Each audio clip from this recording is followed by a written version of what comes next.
Hello, Justice Warriors. I am live and I am just texting one of my mods, see if they are available.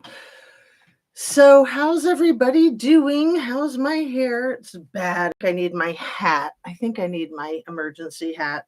Which one is my emergency hat? See, this one says on it, if my mouth won't say it, my face most definitely will, something like that. But I don't want to be like making it so you guys can't see me. I mean, of course, I am shy and I do like to hide, but I'm on screen. So is it all right? Is it too shadowy? Should I put it on backwards? I can try it backwards. I just like talking to myself. I do have somebody here. Hello. Yeah, I'll just wear it backwards. That's better. Then you can see me. You just can't see the funny saying. So I wanted to come on live. Let me turn my fan on and make sure everything is working the way it's supposed to. If the person who's here, Sherry Williams, says I am here too. Awesome. Thank you so much for saying hi. So you can hear me all right. I've got everything plugged in, ready to roll. Where's the thumb?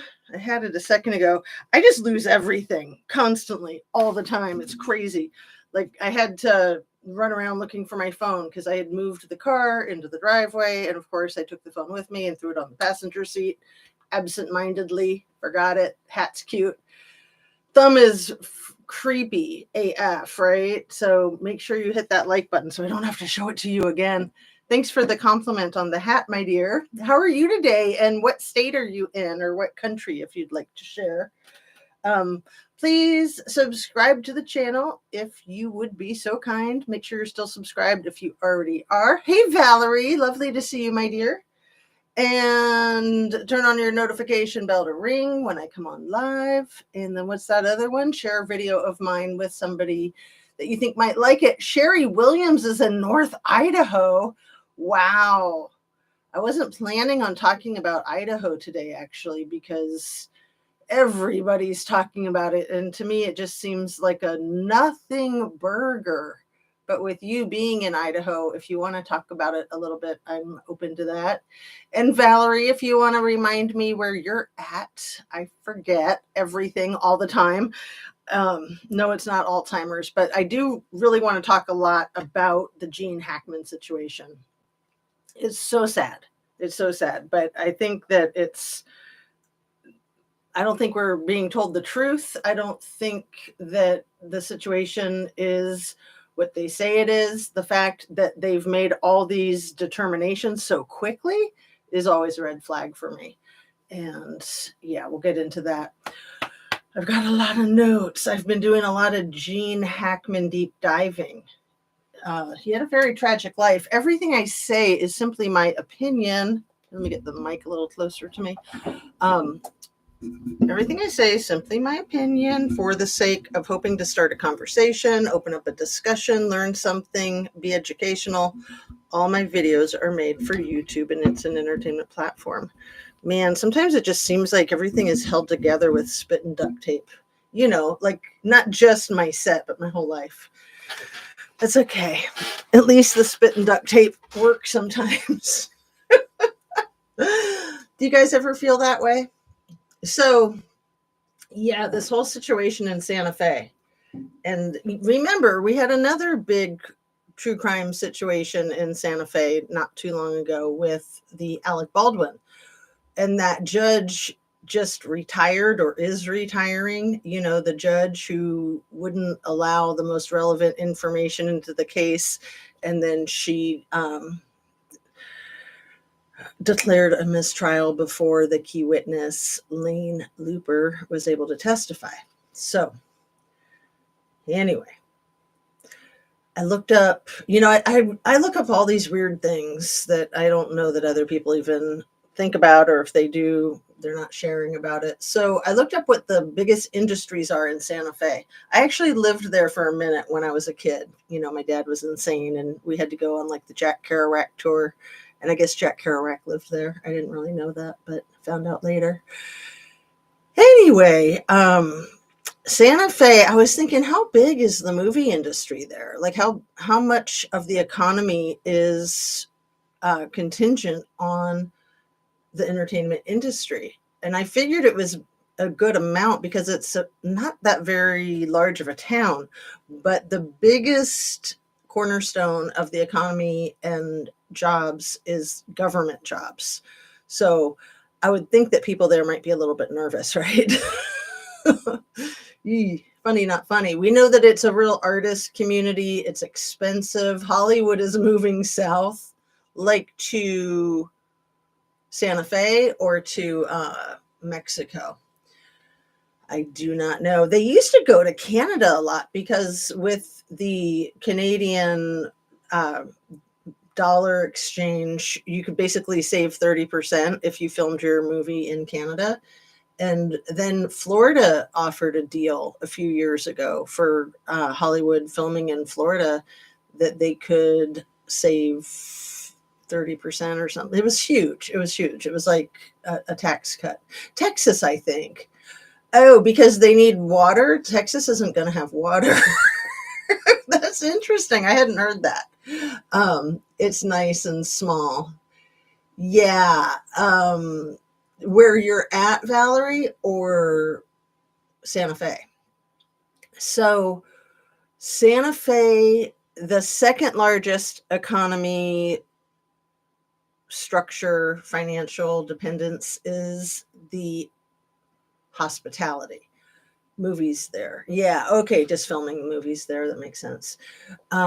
So hospitality would tie right in with my theory that the entertainment industry is a very large contingent factor in the local economy and jobs. And the reason that I bring that up is because this situation with Gene Hackman, as sad as it is, as mystifying as it is, as much that what they're saying doesn't make sense. And what really makes me suspicious is not only the speed at which they came to their definitive conclusions, but the body language and the expressions on their faces yesterday when they made these public announcements. To me, the coroner, medical examiner, the police chief, all the officials, they looked nervous. They looked like they were lying. And I'm no expert in that, but I do watch a lot of experts that talk about the tells that people give, like the rolling of the eyes, the looking down, there's a lot of body language stuff. Hold on, let me get some more caffeine in my brain.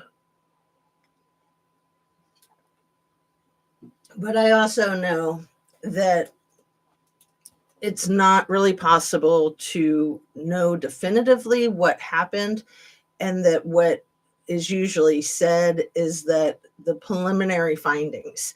And when they don't say preliminary findings, then it makes me think that it's a cover up. And I know. I think it's a cover up with Gene Hackman. I mean, most of us have probably known people with Alzheimer's, and it does a lot to a person's brain, and it's different for each person. But he was alive in that house with his deceased spouse for an entire week. An entire week, for anybody who hasn't gotten that public announcement from yesterday. So she passed away on February 11th, and the pacemaker information says that he passed away on the 18th. So we know that she was in a bathroom, there was a space heater near her, and that she had started some mummification. And let me say my disclaimer and also a trigger warning.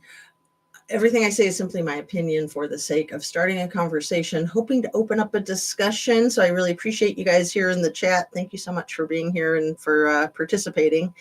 And all my videos are made for YouTube. It's an entertainment platform, but my aim is to learn, and hopefully we can all learn together. And I don't have expertise outside of mental health and some legal stuff. So I'm no medical expert, and I'm no detective. I'm no armchair detective. I just like to interact with you guys. And this to me is literally my art therapy. So that's my background, my training. I have that in my little thing that my whole professional background is built on art therapy. And when I went to my very first art therapy conference in 1990 in Washington, D.C., I saw one presentation about video therapy and I thought, that's weird. It was kind of cool, but I thought it was weird. But now I do it. So, anyway, back to the case. Let's talk about Gene Hackman and get rolling, ready to rumble. So,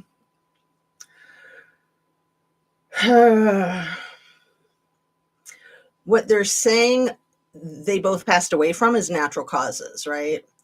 And for Gene, they're kind of saying both heart attack and starvation. Did she have kids? She had no kids, and him and his kids were estranged. So when he met her back in the early 80s, she was 23, and his oldest kid was his son, who was 24. His oldest daughter was 22, and I think his other younger daughter was like 19. And he'd been married for over 30 years, and he met his second wife at the gym that he worked out at. She worked there part-time, and he left his wife of over 30 years and basically didn't talk to his kids. And so the kids are not in his will, to my understanding, and she had no kids. So she was only 64 or 65, and he was 95 when he passed. So when they met, if she was 23, he would have been more like 53. And it's a pretty big age difference. And, he's a very successful Hollywood actor, a millionaire. And she was working part-time at the gym, like I said, and she was an artist, played piano. I'm not sure what all her expressive art modalities were, but they were a very reclusive couple. They said that he didn't have a phone or email, but I used for my thumbnail, and a lot of times I change them later, but maybe I'll leave it because he looks like he has a cell phone in his hands. So it's interesting. And he had a really rough childhood. He had a pretty rough life. And then the last 20 to 30 years, like basically since he left his family, his wife and kids, I don't think that much is known about him. They were not seen, to my understanding, they were not seen in public very often. I read one thing, and I don't know if it's accurate, that they literally hadn't been seen together in public in 21 years until about a year ago. So, I understand being reclusive, and especially after COVID and him being very old and frail health. But I don't know. It seems like they were extremely isolated, which can sometimes just be that people are shy and quiet and like to keep to themselves. And other times it can be indicative of abuse, basically. I'll just say it. I'll just spit it out. You know how I am. So she died of natural causes. And I don't want to be disrespectful. I do like to try to add humor to my content, but I was trying to think of something to call this, like, dare I say it? I think I had it in my phone because you know how my brain goes blank all the time. All the time. What did I call it? Natural accidental assassination by mouse is how she passed away. And she was basically young and healthy. She was 65. I don't know that she had any health issues.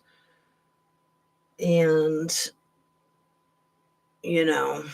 again, I don't want to be disrespectful, but not very many people pass away from the airborne illness that they're claiming that she passed away from that can be in mouse excrement. So it almost makes me think that the authorities were sitting around racking their brains because she was seen, I think, 2 days before she passed. I think it was the 9th of February. It might have even been closer to the day that she passed, the 11th. But she was seen, I think, buying some things for the dogs. Oh, I think the 9th was when she had a veterinary appointment for the dog who passed away. So that dog was 12 years old and had some kind of veterinarian procedure done, I think, on the 9th. And then she went to the pet store probably on the 9th. She probably went to the grocery store. She was basically seen around town running errands. So they know that she was essentially okay and that there was nothing visibly wrong with her. In fact, there was a report that she chatted with a cashier at the grocery store. So it's extremely rare. And I'm not saying it's not possible. I'm just saying it's unlikely. And essentially, are they saying that the house had rodents in it? Are they saying, because we know that there were 2 dogs there that were survivors of what had happened. The dog with the medical procedure, I think, was in a crate and in the closet, maybe even with the closet door closed, which would obviously mean that a person closed it. And that dog in the crate, I think, died of dehydration. And I don't know if Gene Hackman technically could have possibly passed away from dehydration. That could have been a contributing factor. I think what they're determining is starvation and a heart attack, basically. And then for her, they're just saying the natural causes from the mouse poo and pee, right? And it just, right before they came out with this information yesterday, I think it was the day before yesterday, I just had this kind of like a vision, kind of like, I don't want to say a sixth sense because it's really just logic. I just had this overwhelming idea that when the law enforcement walked into that house, that it was a lot weirder than they've depicted. That's how I'll phrase it. No, house did not have mouse. Interesting. Then how did she die of that, Valerie? See, and honestly, she was cleaning the sheds. Thank you. Because honestly, Gene Hackman was known for having a really bad temper, a really bad temper. Like even his best friends, Bill Murray being one of them, in his defense years ago, how did he phrase it? He said, I wrote it down. I know I wrote it down.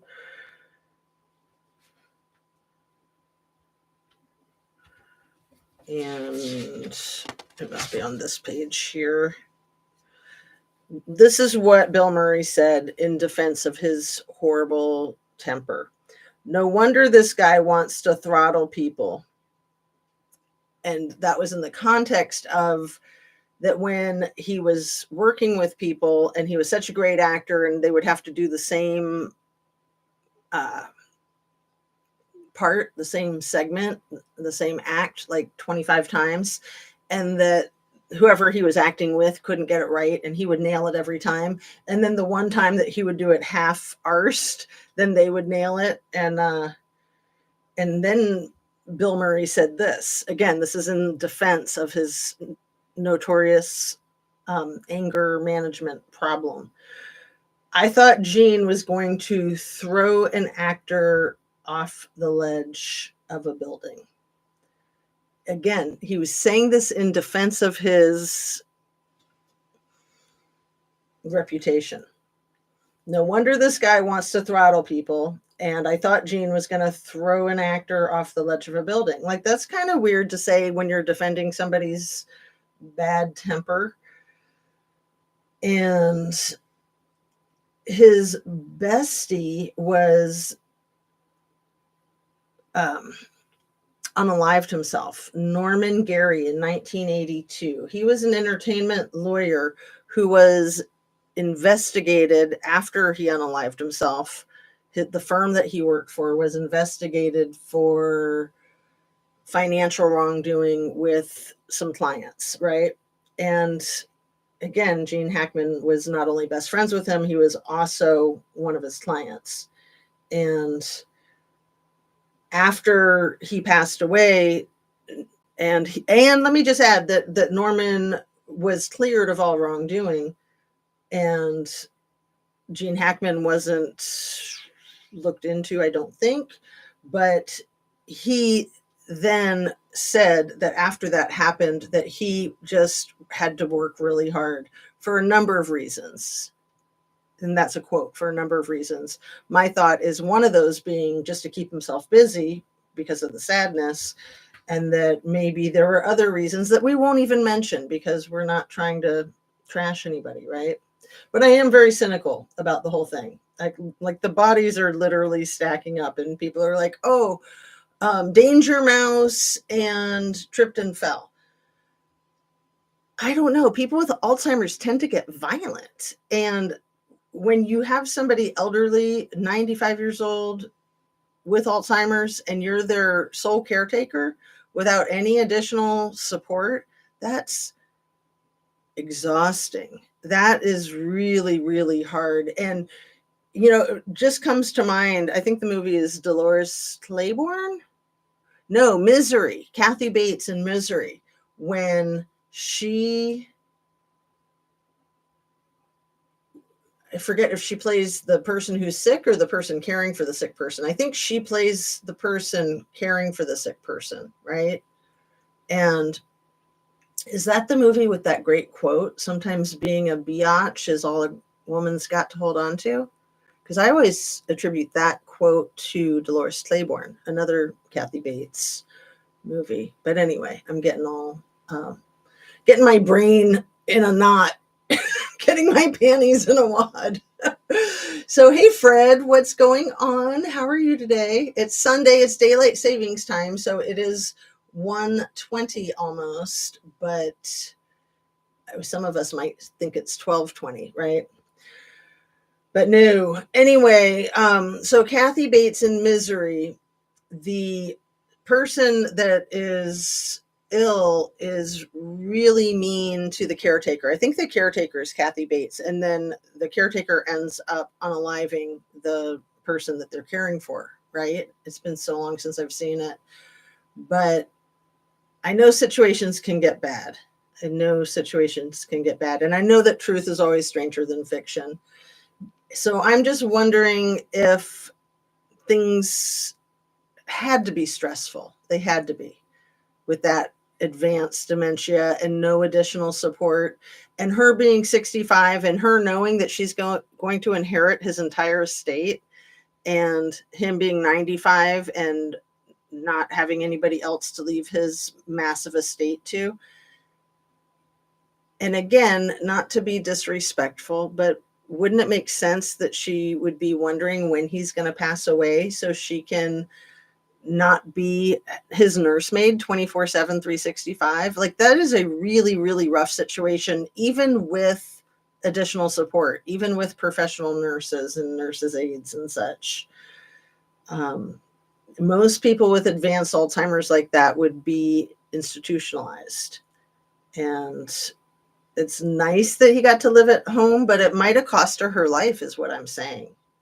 And in Hollywood, so not only would the motivation be to protect this individual, but to protect that whole establishment. And especially for Santa Fe officials to say, we will protect Hollywood secrets here. So it's safe to come here, live here, do your business here. We'll take your money and we'll keep your secrets. There are very few situations in Hollywood that go public with domestic violence. And, that's kind of a theme for me, is thinking, could that be domestic violence? I absolutely think it could be. We remember Chris Brown with Rihanna. We remember Ike Turner with Tina Turner. We remember Joan Crawford with her kids, allegedly. We remember Weinstein and Epstein. And I could swear I remember stories with Alec Baldwin's marriage to Kim basing her that he was physically abusive towards her. We know that he was emotionally abusive and verbally abusive towards his daughter, Ireland, because we've all heard the tape recording message where he calls her a pig and other things like that. And I want to say she was like 11 or 13 at the time. But anyway, we also have the situation with the woman that fell out of a cruise ship a few days ago. I think that cruise ship went on its voyage from Miami, and it's supposed to dock today in Miami. And I think it went to the Bahamas. And the band Faster Pussycat was like the headlining 80s rock band, and she was the fiance of the lead singer.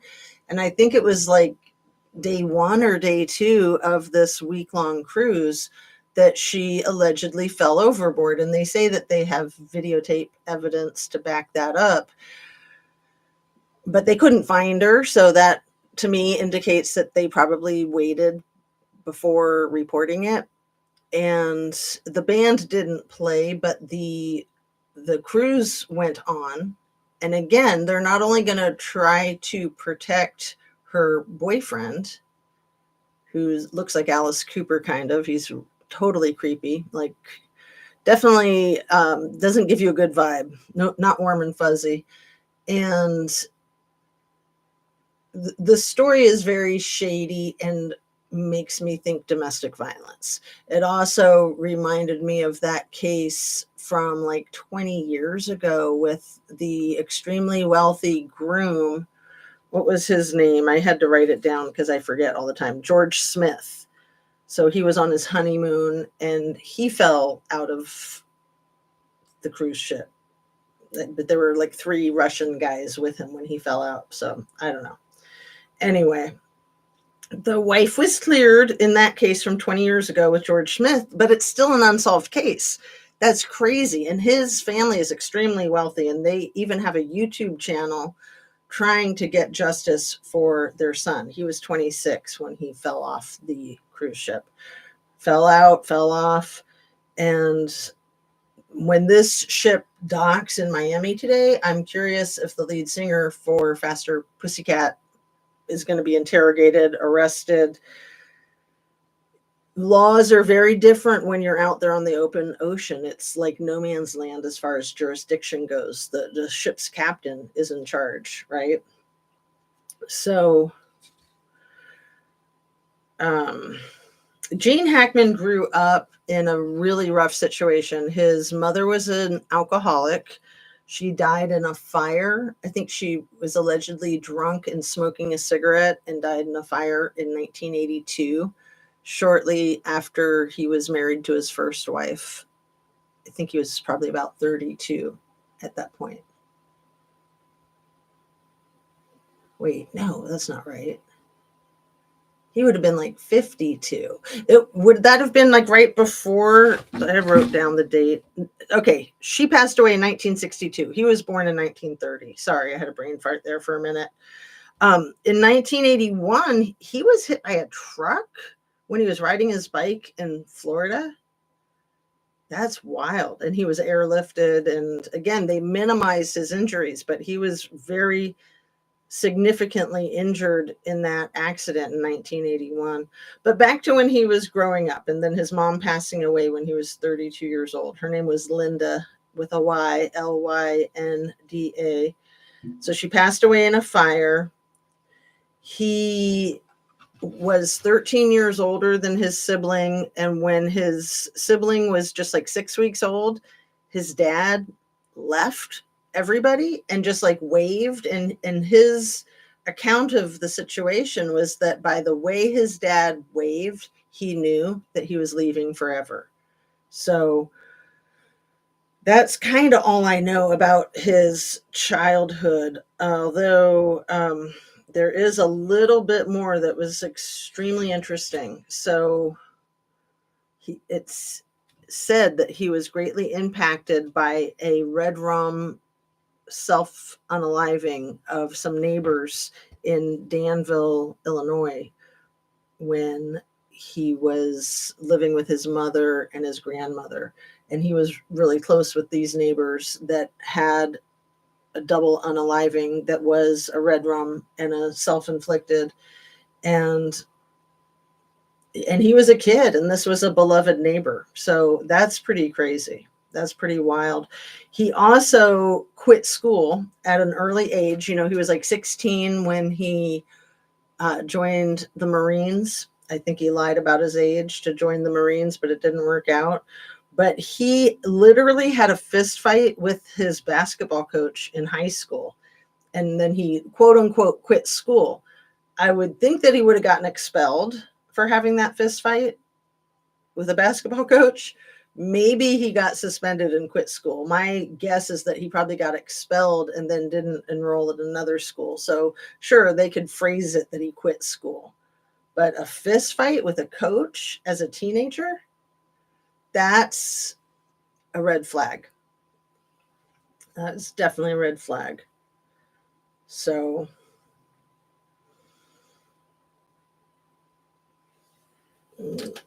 Valerie Curdo says, I remember that story. Hey, Helby, how are you doing? So you're talking about the honeymoon couple? Yeah, I was looking that up last night because I remember when it happened, and I was very interested, and I was extremely surprised to see that 20 years later and it's still unsolved. What year did it happen? I don't know if I wrote down the year that it happened, but I did watch some of the movies on the family's channel. I've got like 5 pages of notes here. Sorry that I'm so scattered as usual. So the gaslighting is just crazy. Absolutely off the chain. And today's the 9th. Yesterday was the 8th.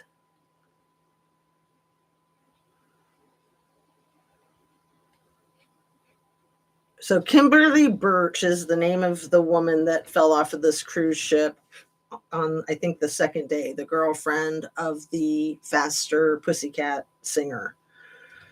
And like I said, it arrives back to the mainland, to Miami today. And the boyfriend, the lead singer, his name is Taime Downe, Taimedowne. And it's kind of a weird name. Rockman. This guy named Ree Rockman has interviewed publicly. And I caught a little bit of it on Down the Rabbit Holes channel. I'll put a link to her video on that.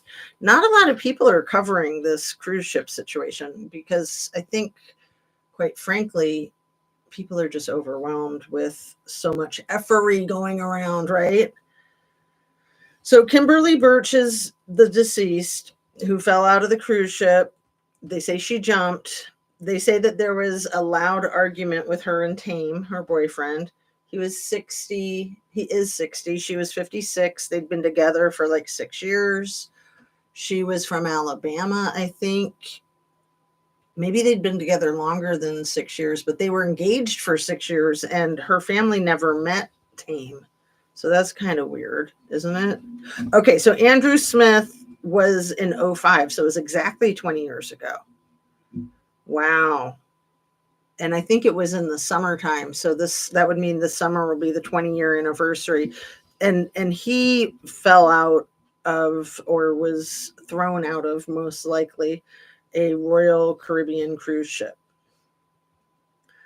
But what's so sad is that people are so quick to believe anything that the authorities say, that if the people in charge say, we don't know what happened to him, when like the cruise ship has video cameras all over, and there was massive red stuff on the canopy right below his balcony.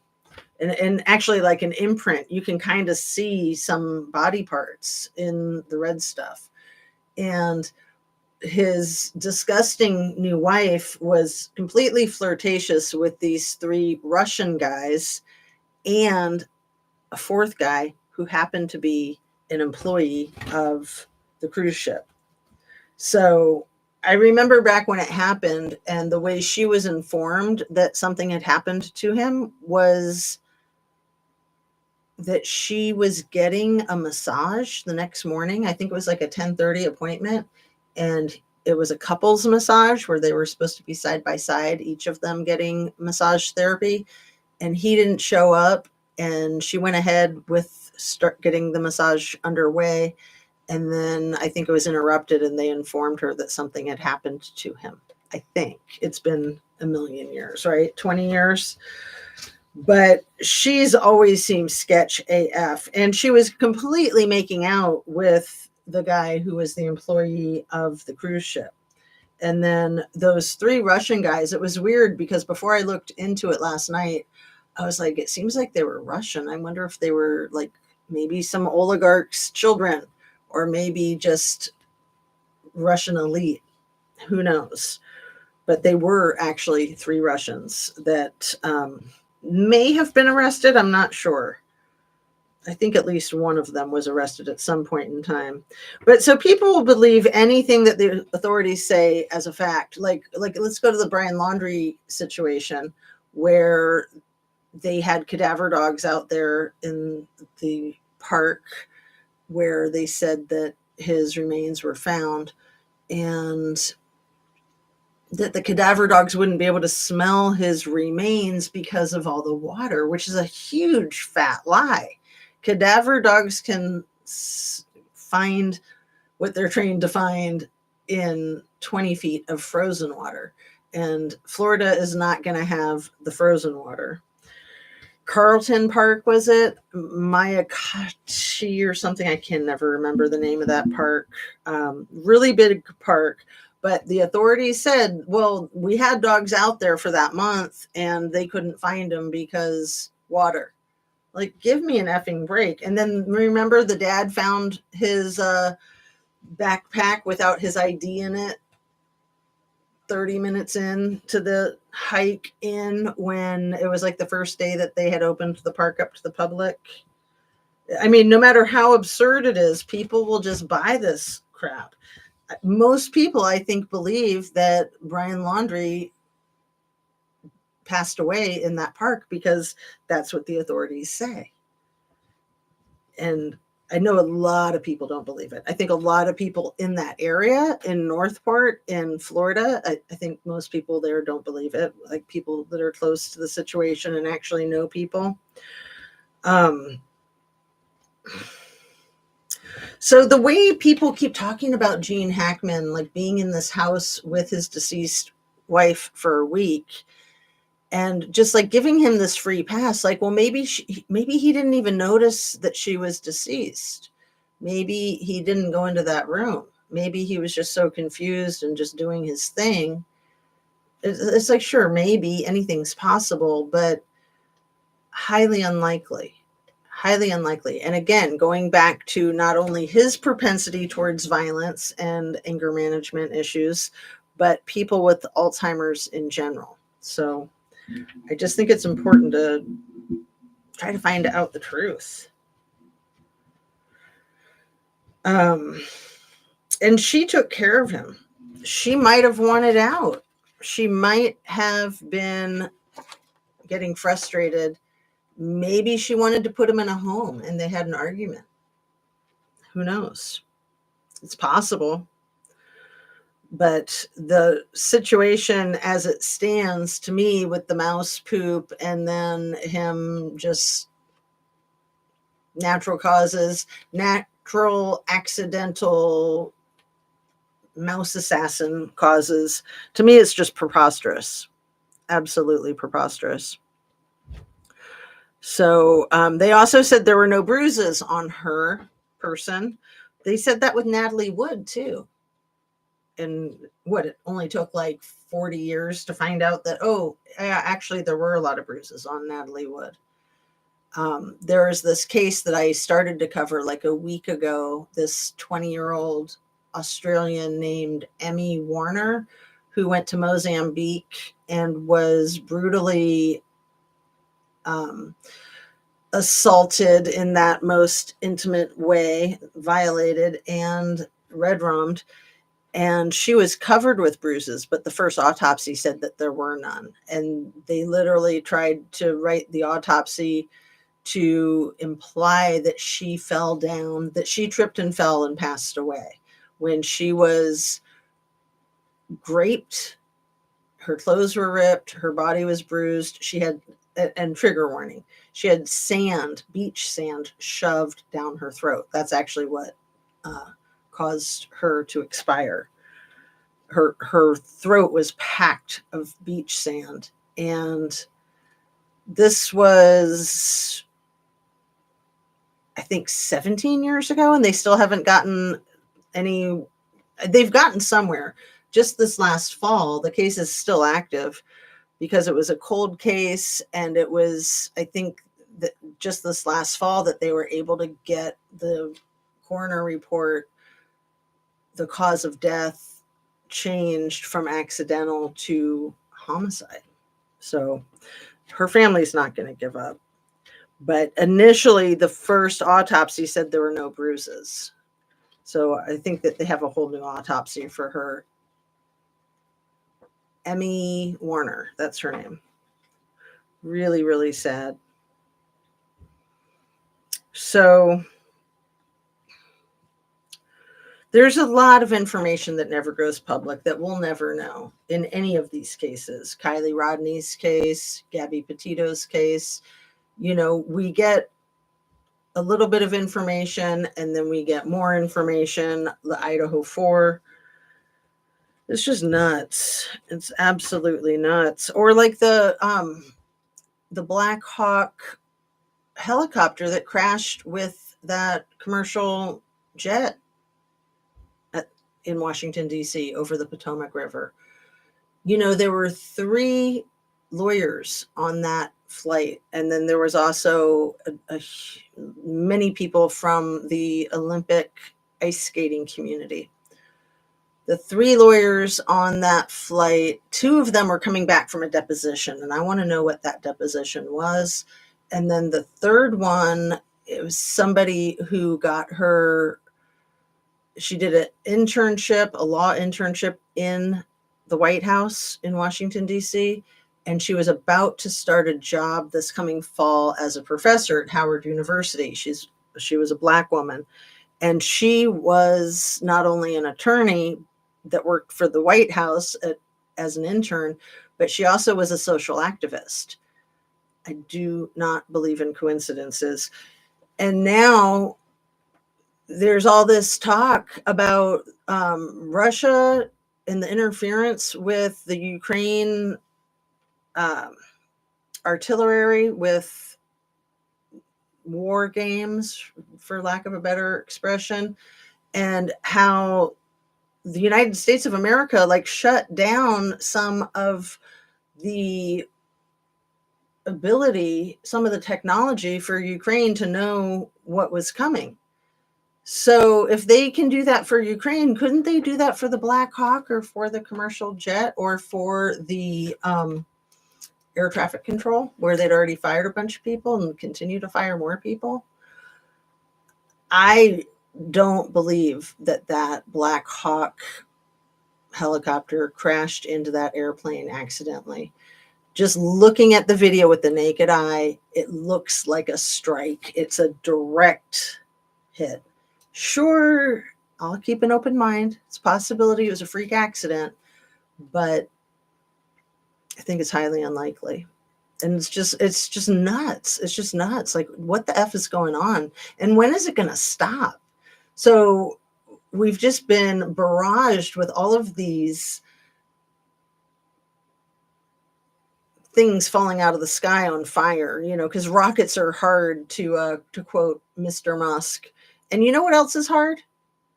You know what else is hard, Elon? Parenting is hard. You might want to try it. It's very hard. It's the hardest job I've ever had. And the most rewarding.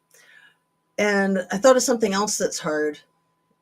You guys want to help me out here? Life is hard.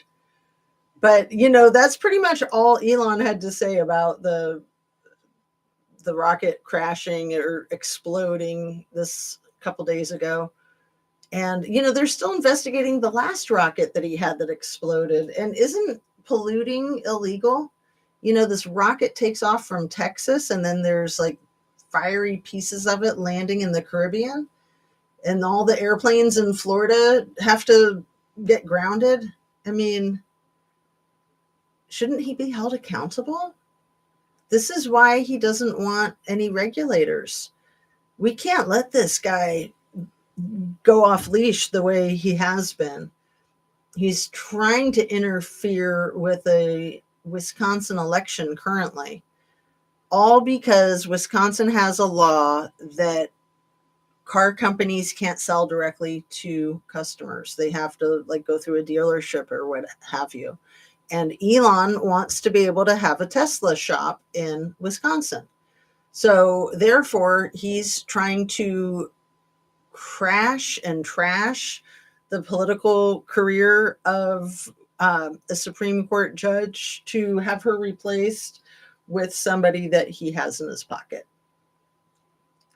I mean, this is currently going on. I don't know when exactly the election is, but he's trying to rig that election too. Can we just make it stop, please? Just make it stop. One sec. And thanks so much for being here, everybody. Back when my channel first started and I did a lot of these early morning, because I started my job early. I had to be at work before 7, and I was able to make videos while I was on the clock, which was cool. It was totally allowed, actually encouraged even. And I would usually get my first live chat with you guys going by about 8 or 8:30. Do you remember that? And then I would take a break after about an hour. I'd take a break for a couple hours, and then I'd come on again in the early afternoon, like around 1 or 2 o'clock for another hour usually. I was doing 2 a day. And then it was Shan from Squirrels on Fire who came up with the little slogan, let's all ungaslight ourselves with jazz. And I just thought that was so cool, because I really think that is accurately where I'm coming from. Is I'm trying to ungaslight myself, and I'm hoping that other people want to be ungaslit too, because it just sucks being lied to all the time. Like, what was this quote that Donnie was saying about the fighting that was going on with Marco Rubio and the Big E? And he was like, a reporter asked him a question about it, and he was like, yeah, there was no conflict. I was there. You're just a troublemaker, and you're not supposed to be asking that question anyway. And who do you work for? Oh, NBC? Well, there you go. Like, this man baby is just so weird. Like, he thinks that he can just bald-faced lie to reporters and to the public, and that because he's in a position of authority, he can abuse that and people will buy it, especially when he's backed up by a bunch of fake reporters like Marjorie Taylor Greene's disgusting boyfriend. What is his name? Mr. Marjorie Taylor Greene. Can't think of it at the moment. Glenn Green. No, I think his last name is Glenn. It's not Brian Glenn, is it? Let me look it up. It sucks when my brain doesn't work. Let's see.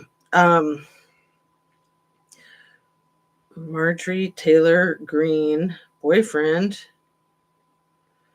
total fake reporter. Brian Glenn. I said that, didn't I? I said Glenn something, and then I said no, Brian Glenn. I think that's what I said. Anyway, it's nice when my brain does work, and I'm just not sure that it's working. I couldn't find my phone. I told you guys that. I couldn't find my phone when I was about to start, and I was like, dare I go on live without my phone? It's like my crutch, right? And Valerie says yes, which I don't know. That was like almost 20 minutes ago. So I don't know if you're talking about, you're probably talking about the George Smith, the heir to the liquor store fortune. I don't think his father continued his liquor store business after his son passed away. His family was devastated. It was just him and his sister and his mom and dad. They were devastated and they still are devastated. So I'll put a link in the description to that channel that's called like Justice for George Smith or something like that. But I thought that was really cool that they have this YouTube channel. They started it like 2 years after he passed away. And I don't think they've posted a video for a while, but I don't know about community posts. I don't think I checked that. Anyway, yeah, there's just so much that doesn't go public. So much that doesn't go public.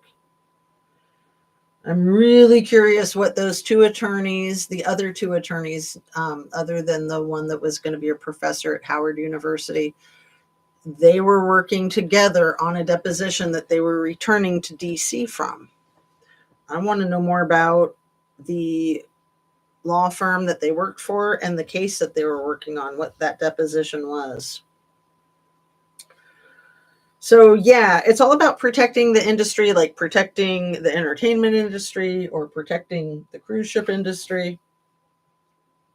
It's going to be really sad if this case with the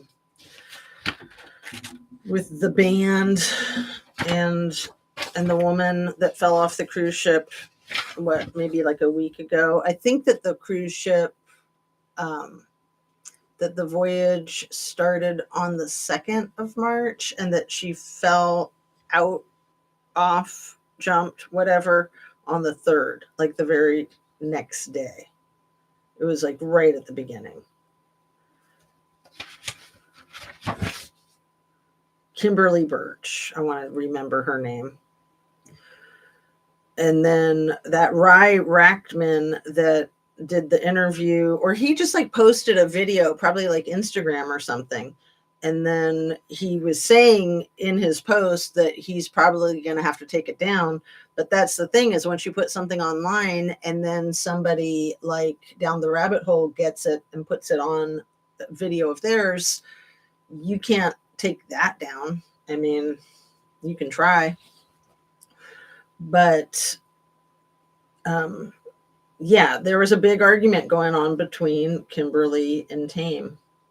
And we don't know if there was a big argument going on with Gene Hackman and his beautiful, young, healthy wife. But I'm so curious that with the two dogs there that were survived, could it have been an even more grisly picture than the authorities have painted? Like, did they not starve to death because they were eating squirrels? Did they not starve to death because they were able to like rip open a bag of dog food? Or did they not starve to death for other reasons? I mean, I don't know that dogs would really starve to death in a week. I would think so. Obviously, the dehydration only takes a few days. But if they didn't starve, they would probably be really close to it. And there was no indication that there was any trouble with those two dogs, that they were just like roaming around and that they were safe. I don't know. It's very sad. It's very tragic. And I think that Gene Hackman's estate is estimated somewhere between $40 and $80 million. That giant mansion. And if there aren't beneficiaries, like if she was his only beneficiary, but she passed away before him, it would just go to the state. It would just go to the state of New Mexico. Wow. That'll help with the bills, huh? It doesn't sound like she necessarily had family. And that's the other thing I want to say before I wrap up is that without her having family to push for justice or an investigation, it'll just get wrapped up tight with a bow as is, with these preliminary findings that they are stating are conclusive. Really, when they don't state, well, this is just the preliminary finding, this is just what we think right now. When they don't say that, I get so suspicious. Call me jaded, but in my experience, it takes a long time to get definitive information in these cases, a long time. Were not the two dogs outside due to the open door? They were. I think there was a dog door, so I think that they were able to go in and out. And yeah, the story about the open door, I don't know if that's accurate, if the door was open or closed. I know I've heard that one of the front doors or back doors was open, and I've also heard that there was a dog door, so the dogs could go in and out. But what would they be eating? I mean, and were they like fenced in? Or were they like able just to like run wild? I mean, I do not know. I would think fenced in. Most people that let their dogs out have gates. Well, and also being a gazillionaire, you'd also want to have security. So that's something that I'm really suspicious of with the whole case. And thanks for that question, Fred. That's a very good question. It's like, of course, there were surveillance cameras around. Of course, there would have been. You've got a movie star, you've got a couple in a giant mansion in a remote area. Maybe the surveillance cameras were turned off, or maybe they don't want the information on the surveillance cameras to be known about. Like in the Suzanne Morphew case, there were a lot of surveillance cameras and they were all not working the day that she went missing, to my understanding, allegedly. And then in the Watts case, there was the Vivint home security system that was glitching out, right? Just like Elon glitching out, roboting, buffering. I mean, just so strange. Don't think Helby, I'm not sure if I'm saying your name right. If you want to let me know, Helby. It's such an insult to people's intelligence, isn't it? I don't think we will ever know definitively, but if enough people are asking questions and speculating, I think that the information, more accurate information, could come to light. Absolutely. Nobody wants to talk about domestic violence if that's indeed what it was. But with him being alive for a week and everybody just giving him a free pass, like, oh, well, he had Alzheimer's, he might not have even known that she passed.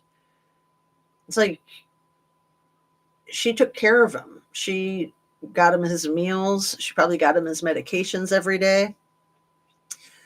Eating squirrels, sorry, Shan. Fred, that's cute. Yes, I know. I have a cat. I have 3 cats, and one of them was always really good at catching squirrels and eating them. It was horrible, absolutely horrible. She used to get baby bunnies. That drove me nuts because they're so freaking cute. And I like squirrels a lot too. And it's just disgusting. But yeah, you have to be really fast to catch squirrels. Our other 2 cats are very fast and they don't catch squirrels. She was the only one that did. So I have trouble thinking that dogs would catch squirrels. And I don't know what other types of rodents would be around there. I mean, and if they were eating those mice that were allegedly with the disease, if she had that disease, wouldn't the dogs have the disease too? If they had access to the area where she would have contracted it from? And why would she be cleaning sheds, Valerie? Do you know for a fact she was cleaning sheds? Because she's a millionaire. Wouldn't she hire people to clean the sheds? Because that's gross. Why would you do that if you didn't have to when you're already like totally busy trying to keep your Alzheimer's almost 100-year-old husband alive and trying to take care of yourself. I think she had a massage therapy appointment coming up, and that she had an email conversation with the massage therapist. So she was taking care of herself. She was tending to her own health care as well as Jean's. So rabbits, yes, Fred Field. Very good. Yeah, dogs love rabbits. They're fast too, though. But yeah, I mean, the dogs, you know where I was heading with that. I just didn't want to say it directly. Is sometimes when people pass away in homes and there's pets, the pets survive off of the people, just like the Donner Party, right? And if the police walked in to a situation like that, like they're really going to want to put a lid on it because it's so repulsive. It doesn't look good for the couple. You want to remember this award-winning actor for all of his award-winning performances. You don't want to remember him for something heinous like that. And I think for the industry, the movies that he made during his lifetime, the industry will continue to make money off of those movies, and they don't want that black mark, so to speak, on all of those movies, all of those award-winning movies. I mean, priorities, right? Absolute priorities for Hollywood nonsense. What else do I have in my notes? Let me see if I've covered it all. We're in an hour and 1 minute. That's so funny. So, I wanted to talk about the man baby, little T, El Presidente, and his taunting people and his childish demeanor, not only with the reporter that asked about the argument that Elon and Marco got in. Not only that, but I'm losing my train of thought here. But all the nicknames that he has for everybody, Adam Shifty Shift. He just can't say somebody's name without making fun of them. Kamala or Crooked Joe or Crooked Hillary. And it's just such projections. Who's Crooked AF? And whose name could we make so much fun of with his love of Mickey D's and his first name being Donald, and him just being a freaking cartoon character like Donald Duck. And then that whole thing with the garbage truck and the Trumpster fire is a nickname that I came up with for him. And I don't like to come up with degrading names for the leader of our country in the free world, but he's a horrible leader, and he's hell-bent, I think, on making it not be a free world anymore. I mean, he is, in my opinion, in bed with Vladdy and making friends with the enemies and making enemies out of the friends. It's effing crazy. It's so dangerous, and it's got to stop. I think we're about 50 days into this new administration, and I forget that Project 2025. I think it was a 100-day implementation plan that they seem to be nailing it, right? Getting rid of everybody, firing everybody, selling the buildings that the people work in. At the same time, demanding that people go to work instead of working remotely. That to me seems like a ploy to make money off of selling them cars and selling them gas or electricity to get to and from work. That's just weird. If people can work remotely, then let them work remotely. Or if they can do the blended version of 2 days in the office and 3 days at home or something like that. I mean, that's just weird. Why do you want to force people to be on site? Because then you have to have the site, and the brick and mortar is super expensive. But it just makes me think that they want the money for the transportation, that they're trying to make people make it necessary for people to keep buying cars and keep buying gas.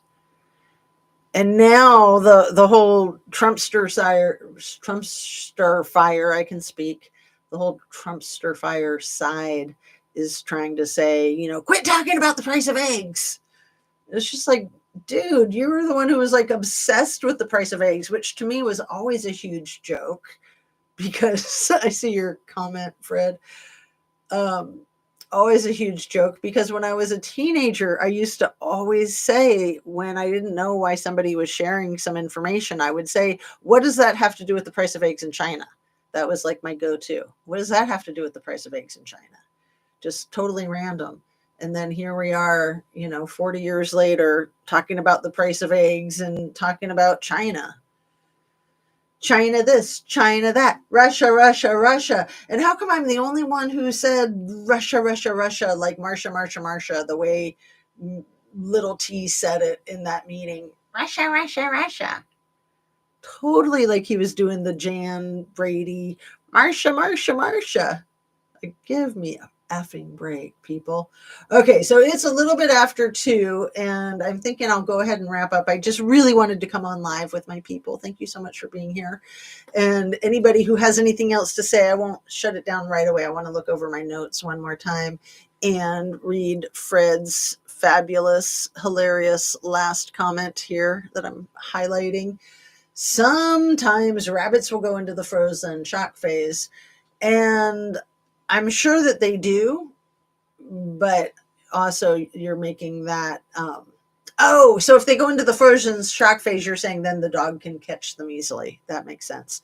But yeah, I thought you were making a joke about the Idaho 4 with the frozen shock phase. Because all this information, this alleged new information coming out with the Idaho 4, to me, it's almost like that case just wants to keep our attention. Like when the Tesla Cybertruck exploded and that white pickup truck crashed into all those people in New Orleans on New Year's Day, New Year's Eve morning in the January 1st, 2025. And then it was like the Luigi case was like falling into the background. So then there had to be some activity on that. It's almost like with all this activity, with all these other cases, that the Idaho 4 case is trying to keep itself in the spotlight. Have a lovely day, evening, everyone. Just after 6 p.m. here, time for dinner. Both, Fred Field says, yeah. Both making fun of and talking about the dogs getting their meals. But yeah, I mean, if people are getting, how shall I say, trigger warning, if people are getting snacked on when they're passed away, that's got to be one of the most hideous things. And it's going to make a mess. It's going to make an absolute mess. And we already had the information about her being mummified. Gene Hackman's wife being mummified. Ugh. Just so much BS. So much BS.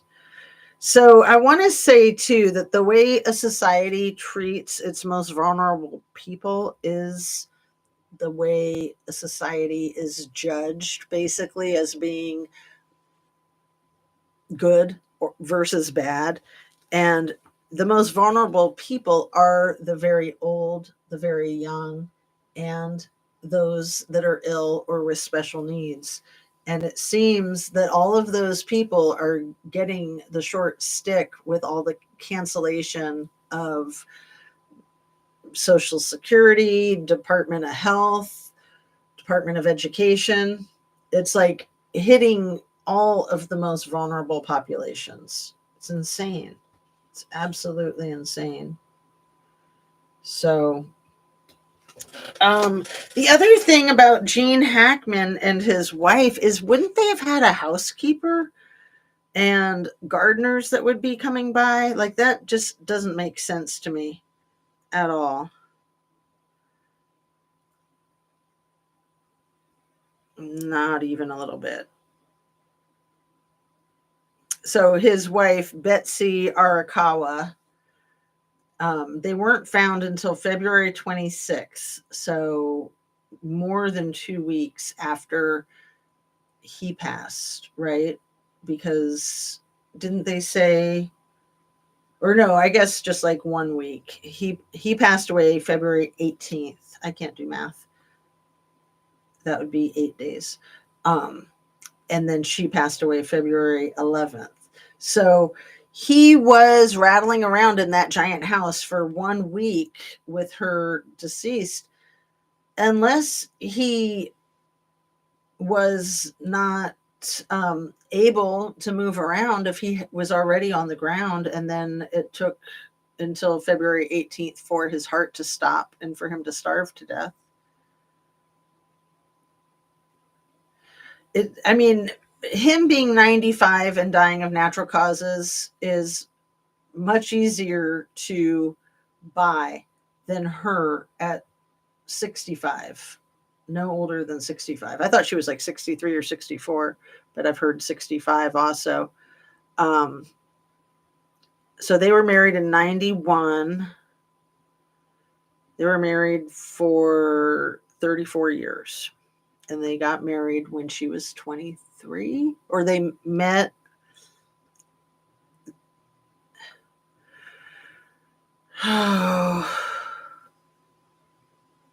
So, and on here it says cause of death for Gene Hackman. On Wikipedia, it says heart disease. But I thought officially on the death certificate that it says starvation. Mm. And then for her, I think it just is the mouse dropping disease, allegedly. That's what's on the official paperwork.